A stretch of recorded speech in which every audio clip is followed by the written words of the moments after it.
मोर ना हूँ डालिंब गमांग जिला गजपति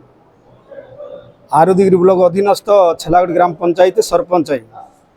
आज जिलापाल पाखे मुख्य उद्देश्य आम दाबी कर उद्देश्य या दीर्घ आमर 2014-15 मसीहा गोटे बीएसएनएल टावर छेलागढ़ पंचायत अधीनस्थ परिसर स्थापित होती किंतु सही बीएसएनएल टावर टोटाल मान कि काम करूनी एणु दीर्घ 10 मास 12 मास वर्ष है आउ बीएसएनएल ऑफिस को आम जिते दाबी देले मध्य किछि माने से माने किछि आउ रिपीट करूना एणु बाध्य एकी आम जिलापाल को आउ राजरास्ता को उल्लेवाई बाध्य आम पुनर्बार आम ये करूँ बोली अवरोध करूँ बोली जिलापाल आम लेखि देइछु खबर नथिबारु देखंतु आजिकल डेट्रे आउ विभिन्न प्रकार सब ऑनलाइन काम होची अंगनवाड़ी मानकर से फोटो कैप्चर होची आवास योजना माने सब फोटो कैप्चर माने ये सर्वे होची आउ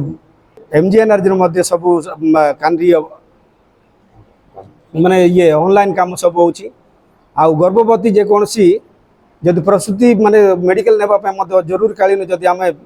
आउ फोन पान जोगाजोग किछि हे पारु एन बाध्यता आई आउ बीएसएनएल माने टावर न बाजू आमे पंचायतवासी अंचलवासी आमे गुडी मीटिंग बैठक स्थिर करिछु जे बाध्य राज राज राज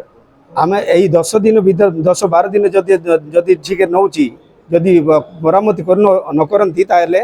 आउ मकाबदा छक छेलागढ़ छकठारे 336 राजपथ रे आउ सीधी अवरोध करबा पे बोले आमे अंचलवासी निष्पत्ति नहीं।